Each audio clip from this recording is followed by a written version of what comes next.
Bom, eu queria inicialmente cumprimentar a todos, na pessoa da vereadora Vera Lopes. Quero cumprimentar as demais autoridades que fazem parte desta mesa e, ao mesmo tempo, também agradecer a vereadora pelo convite feito à Federação Nacional dos Médicos para participar dessa audiência pública que aborda o tema Sistema Único de Saúde. A Federação Nacional dos Médicos, para quem não conhece, é uma instituição de representação nacional dos médicos, reúne todos os sindicatos médicos do Brasil, então é uma instituição de perfil sindical. Nós já estamos hoje próximo dos 41 anos de existência e eu também tenho a honra de presidir o primeiro sindicato dos médicos do Brasil, que é o Sindicato dos Médicos do Rio de Janeiro, que completa agora em novembro 89 anos de existência, quase um século. Foi onde nasceu o movimento sindical médico. E a partir do Sindicato dos Médicos do Rio de Janeiro, nós chegamos hoje a 53, 54 sindicatos médicos em todo o país. Então, com essas breves palavras, eu tento mostrar a todos o papel da nossa representação. É claro que a sociedade civil organizada ela está organizada de várias formas e outras categorias profissionais estão também igualmente representadas. Felicito a vereadora pela iniciativa dessa audiência pública, porque esse é um momento bastante adequado para se discutir o Sistema Único de Saúde, porque o Brasil está hoje voltado para a realização da 15ª Conferência Nacional de Saúde e o Estado de Pernambuco está realizando exatamente hoje a sua Conferência Estadual de Saúde, se não me engano a 8ª, né? 8ª Conferência. Semana passada eu participei da 7ª Conferência do Estado do Rio de Janeiro. Éramos quase 2.000 delegados de todos os municípios do Estado do Rio de Janeiro.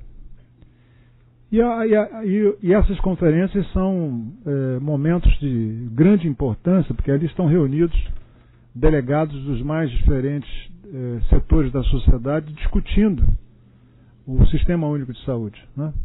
Então nós acreditamos que a conferência de fato pode se constituir sim num importante instrumento, não só de debate, mas também um instrumento de busca de soluções para a crise da saúde.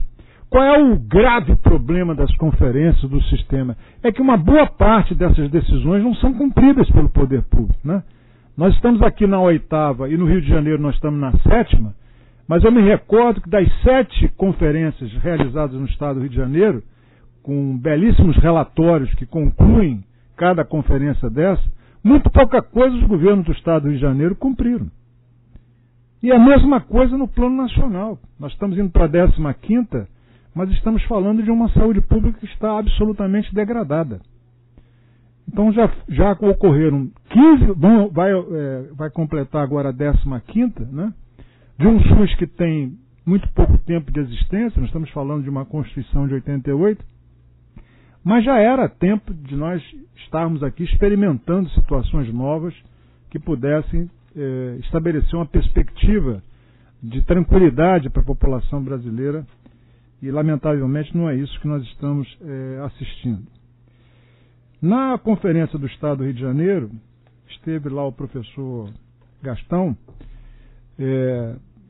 e ele fez uma conferência inaugural da 7ª Conferência, e ele fez uma comparação que eu achei muito interessante, e quero compartilhar com vocês, em que ele comparou o Sistema Único de Saúde a um copo d'água, que está pela metade. E nós estamos diante do seguinte desafio, né? Se o copo está pela metade, nós temos a obrigação de preenchê-lo totalmente. Mas também tem gente na sociedade, ou das instâncias superiores, que querem esvaziar esse copo. Então nós estamos diante de um dilema entre completar o copo e aqueles que querem esvaziar o copo. Esse é o grande desafio, né? Esse é a grande tensão que nós temos vivido ao longo desses anos todos de existência do Sistema Único de Saúde. Eu espero que a gente vença, eu espero que a gente consiga completar o copo e esse copo possa atender, copo cheio, possa atender aos interesses da nossa sociedade. Mas, vereador, eu falar em 10 minutos sobre a crise é muito difícil, viu? Eu vou tentar aqui, o mais rápido possível. Eu sei que a senhora vai me conceder 2 horas, mas eu não vou usar aqui as 2 horas, porque senão os outros companheiros da mesa vão me apedrejar aqui. Ou então vão me ovacionar com ovos. Mas, de qualquer maneira, eu quero aqui contribuir de alguma maneira, né, para que esse debate possa ser produtivo. E eu tenho certeza que será, porque nesta mesa aqui estão pessoas que têm as suas vidas voltadas para o sistema público de saúde. E eu tenho certeza que o resultado dessa audiência pública vai contribuir de maneira muito importante para que o Legislativo Municipal aqui de Pernambuco, e no caso do Recife, possa recolher as informações aqui apresentadas e ou transformá-las em lei ou pressionar o poder público, o governador, o prefeito, para que essa crise possa ser resolvida, né? Não vamos ter aqui a ilusão de achar que vamos apresentar propostas para resolver todos os males, mas de qualquer maneira, pelo menos vamos contribuir de alguma maneira para que essa discussão da crise se dê de maneira efetiva. Eu acho que poderíamos aqui, vereadora, se a senhora concordar, tentar identificar alguns pontos que poderiam aqui serem classificados por nós como os pontos mais preocupantes hoje do sistema público de saúde, né? Eu tenho certeza que cada um aqui vai abordar um aspecto diferente, mas nós estamos falando de um sistema, como eu disse inicialmente, um dos mais avançados do mundo. Não é privilégio do Brasil ter um sistema com essa característica, existem outros países com características iguais, mas um sistema que, embora seja um belo sistema, ele tem uma situação paradoxal que nos preocupa muito, que é a distância entre aquilo que a lei ou que está escrito estabelece e o dia a dia, o funcionamento desse sistema. Nós temos aí uma diferença muito grande e isso tem nos preocupado sobremaneira, porque o direito à saúde garantido pela Constituição não tem sido cumprido por quem a Constituição também estabelece como obrigação, que é o poder público. E essa situação tem gerado ao longo dos anos uma situação de crise e que tem levado esse sistema a uma degradação progressiva. É claro que nós avançamos aqui ou ali em alguns aspectos importantes, a atenção básica, a saúde da família, enfim, mas ainda estamos muito longe de viver a situação que nós gostaríamos de viver no que diz respeito à questão do sistema público de saúde. Eu começaria focalizando o problema do financiamento, que é um problema seríssimo, né? A sociedade brasileira já se mobilizou nesse sentido e apresentou um projeto de lei que o Congresso Nacional vem se debruçando sobre ele, que é o Saúde Mais 10, que propôs 10% das receitas brutas para o financiamento da saúde pública, mas projeto hoje, esse que está ameaçado, já foi dilapidado, já foi destruído pelo Executivo, com propostas de emendas que transformaram a receita bruta em receita líquida e não mais os 10%, e sim percentuais diferentes do que foi. E olha que foi um projeto de iniciativa popular com milhões de assinaturas, que caberia ao governo e ao Congresso Nacional respeitar essa iniciativa de ter a sociedade se mobilizada em busca de uma proposta que pudesse trazer um alento à questão do financiamento da saúde pública. Então me parece que a questão do financiamento é um problema sério, seríssimo, né? Quando, inclusive, nós nos debruçamos na análise dessa questão, percebemos que o governo federal, na sua composição orçamentária, e hoje nós estamos às vésperas da discussão da Lei de Diretrizes Orçamentárias para 2016, a gente percebe que do orçamento da União, quem estuda orçamento sabe que quase metade desse orçamento é destinado aos serviços da dívida pública. Quer dizer, quando eu digo isso, eu estou dizendo que metade do orçamento é para pagar banqueiro. E a saúde pública e a educação recebem apenas percentuais em torno de 4% a 5%. Quer dizer, não é possível pensar na solução da crise, não é possível pensar na superação desse quadro desastroso, criminoso, que o Brasil vive hoje em termos de saúde pública, destinando apenas 4% a 5% do orçamento da União para esse sistema. Quer dizer, isso é impossível, é inimaginável nós pensarmos na solução dessa crise com valores desse quilate, dessa proporção, e ao mesmo tempo nós assistimos o lobby dos banqueiros terem um sucesso na hora da divisão do bolo, destinando quase 50% desses recursos. Me parece que esse é um problema central do debate. O outro é quando o próprio Congresso Nacional autoriza o Executivo a usar uma parte dos recursos da Seguridade Social para o presidente, que estiver de plantão, no caso da nossa presidente, usar para projetos que são eleitos pelo próprio governo, que são as chamadas desvinculações dos recursos da União, a DRU, né? Autorização dada pelo Congresso Nacional para que o presidente possa usar 20% desses recursos para o projeto que ele achar mais conveniente, sem submetê-lo ao interesse público. Só aí nós já temos uma perda substancial de recursos. E nós estamos falando de uma população numericamente expressiva. Nós estamos falando de uma população em que 25% são atendidos pelo sistema complementar, né, absorvendo quase 50% do orçamento que se destina à saúde pública, e a outra metade para atender 80% da população brasileira. Quer dizer, o que se gasta em saúde hoje, a metade é para atender 25% da população do sistema de saúde complementar e a outra metade para atender 80% da população brasileira. Então, as contas não fecham, não casam, não conseguimos estabelecer uma compreensão lógica do que se apresenta hoje em termos do financiamento. Então, a coisa foi montada, estruturada para que ela não dê certo. Então, esse é um primeiro aspecto que eu gostaria de ressaltar aqui e estimular os demais participantes desta mesa a debaterem um tema. A outra coisa importante é que, embora o SUS esteja degradado, nós não estamos degradados. Nós ainda temos o compromisso, nós ainda alimentamos a esperança de mudar esse SUS, e eu acho que isso é muito importante. A outra coisa que merece destaque é no tocante ao funcionamento do próprio sistema. Quer dizer, tem havido hoje uma distorção gravíssima, né, nas políticas, principalmente de recurso humano, quando hoje a mão de obra estatutária do concurso público, hoje ela está sendo preterida, ela está sendo alijada do sistema, e hoje o poder público investe nesse monstro da terceirização, da privatização do sistema, que não tem trazido nenhum benefício, nenhuma grande vantagem à qualidade da assistência. Ao contrário, as iniciativas que quase todos os governadores e prefeitos têm adotado têm sido exatamente entregar o público ao privado. Isso já foi contestado, inclusive, no Supremo Tribunal Federal, né?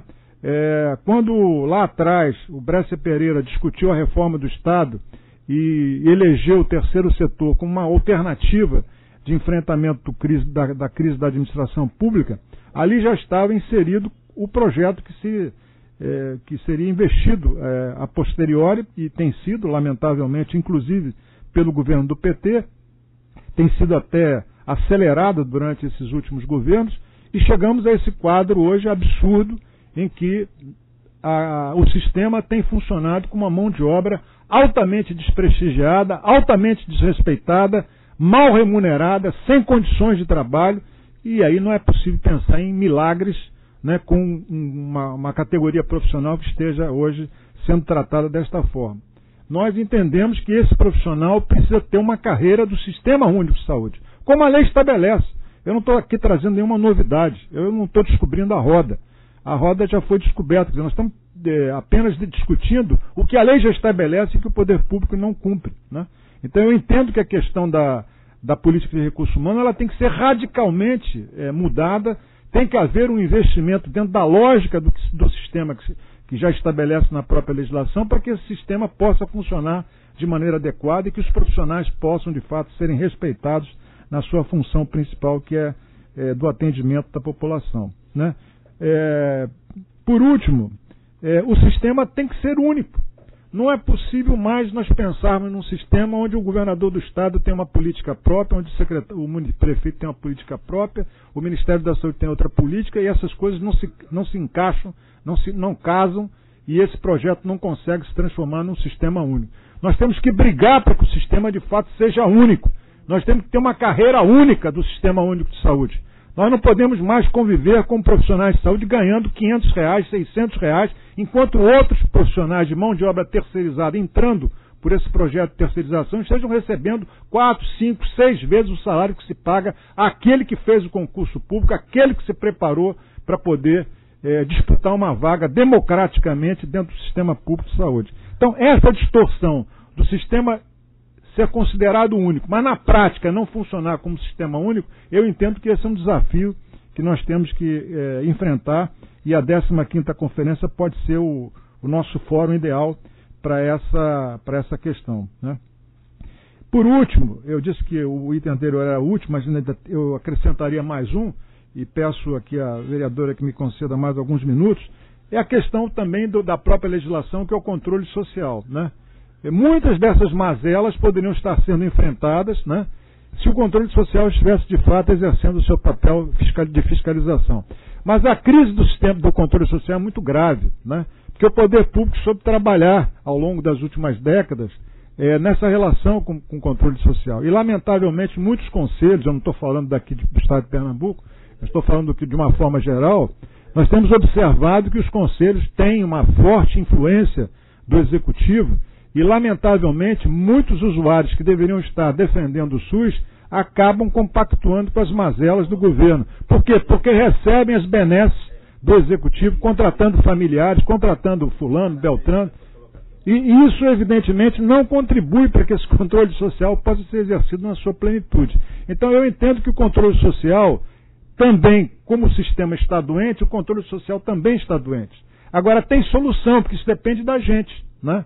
Eu entendo que a Defensoria Pública, o Ministério Público, tem um papel muito importante de cobrar do Conselho o papel que ele tem de fiscalização do sistema, né? No Rio de Janeiro houve até uma iniciativa interessante, onde o Ministério Público começou a chamar alguns conselheiros para perguntar o que eles estavam fazendo diante do que estava sendo aprovado no Conselho Estadual de Saúde. E esses conselheiros tiveram que prestar contas do seu papel enquanto conselheiro. Quer dizer, essa é uma iniciativa que eu entendo pode ser pedagógica, mas nós não queremos resolver o problema dessa forma, sempre utilizando mecanismos dessa natureza. É preciso que a gente escolha melhor a composição dos conselhos e a gente aplique uma vacina onde essas pessoas fiquem imunes a essa abordagem que o executivo geralmente faz junto a cada conselheiro. Isso, eu não estou dizendo que isso seja de todos, tem muita gente digna, muita gente séria que desempenha o seu papel, mas esse é um fato que tem prejudicado e perseguido. Exatamente. Essa questão do controle social me parece que é um outro ponto importante da discussão da crise do sistema. Então, eu queria ficar por aqui, vereadora, porque já ultrapassei muito os 15 minutos, mas dizer que eu tenho esperanças, né? Eu vou usar aquela afirmação do Martin Luther King, que é possível sonhar diferente, né? É preciso a gente ter uma esperança de que a gente possa mudar essa situação. Eu entendo que iniciativas como essa ajudam a gente a pensar diferente, a sonhar diferente. Eu entendo que a conferência hoje estadual possa nos ajudar a sonhar diferente, a pensar diferente. Quer dizer, eu entendo que a gente tem que continuar sonhando e sonhando numa perspectiva de que esse sonho possa se transformar em realidade. Mas para ele se transformar em realidade, nós temos que arregaçar as mangas, unir o que há de melhor na sociedade, junto com o legislativo, para que a gente possa formar essa grande unidade, né, entre a sociedade civil organizada e o legislativo, para que a gente possa pressionar os maus gestores do grave prejuízo que eles têm trazido ao sistema público de saúde. E o prejuízo ao sistema público de saúde significa matar pessoas. É isso que a gente às vezes esquece disso. Muita gente tem perdido a vida por não ter conseguido o tratamento na hora necessária, né? Eu, como médico, o Jordão como médico, nós que somos médicos, nós não fomos preparados para ficar assinando atestado de óbito de gente que morre quando perde a oportunidade do tratamento. Eu me preparei para atender a população da melhor maneira possível, né? E eu quero atender a população da melhor maneira possível. E para eu exigir isso, eu tenho que obrigar o governador, ao prefeito e ao presidente da República a agirem como a lei estabelece, garantindo as condições para o bom atendimento à nossa população. Muito obrigado.